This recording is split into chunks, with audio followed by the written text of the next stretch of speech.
Good, happy Monday evening. I'm Riley King, and welcome to the Riley King Newscast. Let's get started. First up, lawyers for man accused in 11-month-old's death seeks to exclude evidence. Let's take a listen to this video from WMUR News 9, Andy Hirschberger. Vehicles for 3 years in a row are all at McMulkin Chevrolet. Arriving now in the 2017 Chevy Cruze for only $109 a month, followed by the 2017 Malibu for only $159 a month. Make it McMulkin Chevrolet.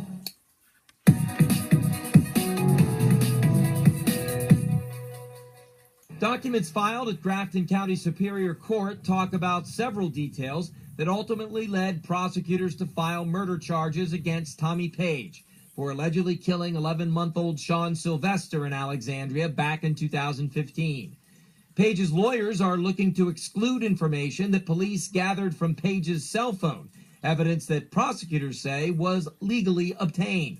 Well, the victim suffered multiple horrific injuries, and I don't want to go into detail, disturbing injuries, and the ultimate cause of the victim's death was a homicide, and that's why it was treated as a homicide investigation from the get-go. The documents say the child's mother left the baby with Page, who was her boyfriend, for a few hours, and returned to find the baby lying face down in his bed in a pool of vomit. At the hospital, these court records say medical personnel found multiple skull fractures and severe swelling of the brain. Officials also say there was evidence of drugs in the child's system. Well, he's charged with multiple counts, the top count being first-degree murder for causing the infant victim's death. He's also charged with administration of buprenorphine to the infant, and buprenorphine is a controlled substance. Court documents say Page changed his story to police 3 times about how the child got hurt, ultimately saying that the baby fell down the stairs. But court documents say doctors determined that the injuries were more likely from severe physical abuse and not a simple fall. A trial is scheduled for the end of the summer. In Haverhill, Andy Hirschberger, WMUR News 9. Okay, and there you go on that report.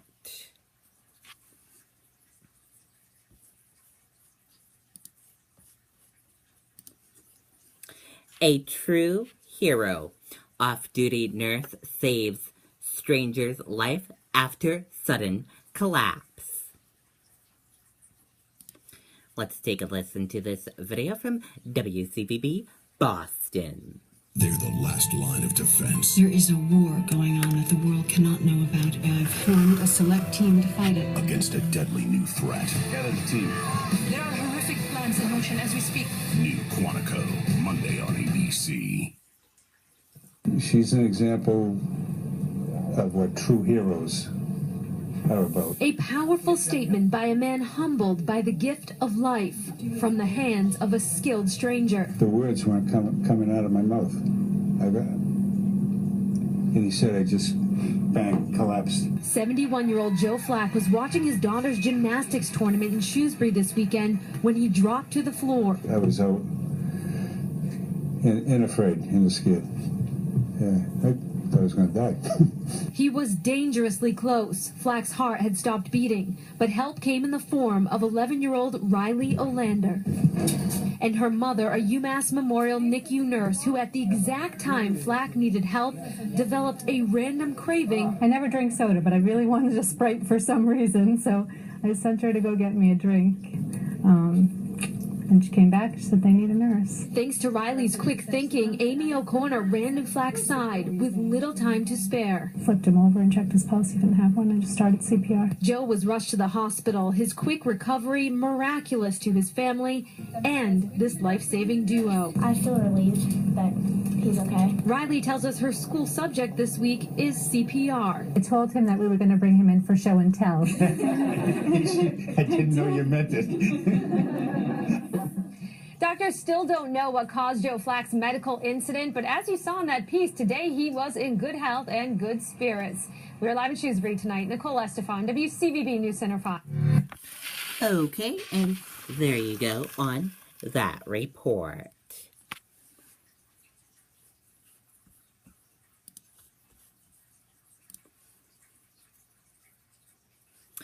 Early screening increase cancer detection by 90%, experts say.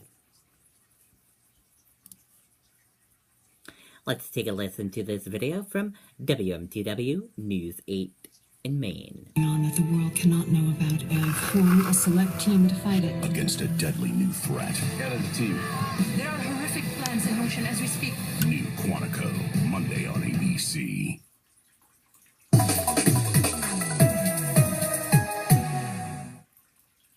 Thank you.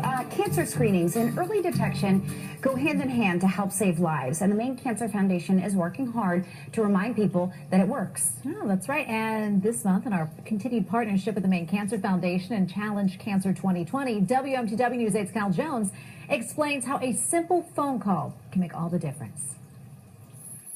Here at Maine General Medical Center in Waterville, Tricia Ware is on a mission. Accuracy in detecting colon cancer exceeds 90% if caught early enough. To make sure more people get screened for colon cancer. It's the second deadliest form in the U.S. following lung cancer. I was calling to discuss some screening options with you.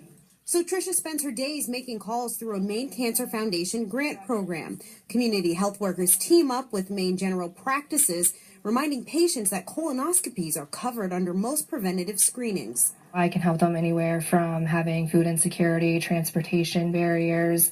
So far, Tricia has gotten more than 90 people checked out. I get told on a daily basis how grateful people are that I'm to feel like somebody is there, that somebody is listening, that cares enough to keep making those phone calls when I don't hear back.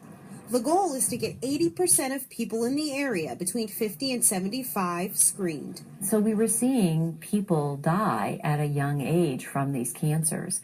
Natalie Morse is the Director of Prevention and Healthy Living at Maine General. Because you can find a precancerous polyp and remove it, and then that person doesn't develop cancer. So they don't end up having surgery or chemo or radiation. The 5-year survival rate for stage 1 is 92%, and finding it in colonoscopies is key. We really wanted to see more and more people get screened and find those cancers very early on, and that's what this program is allowing us to do. In Waterville, Kyle Jones, WMTW News 8. Okay, and there you go on that report.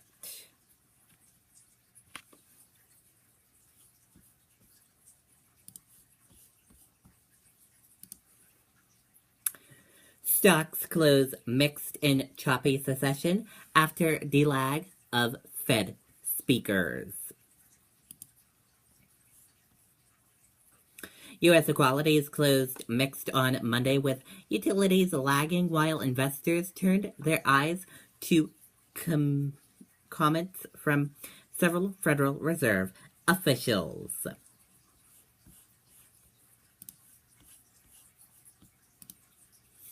White House digs in on Trump wiretapping claims despite Comey testimony.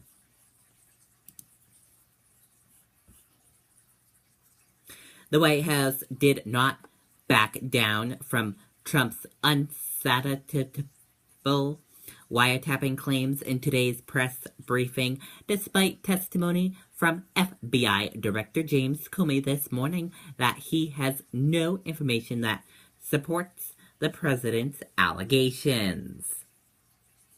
And that does it for the Riley King Newscast right here on the Riley King Network. I hope you all have a great rest of your Monday night. Good night, everyone. Bye.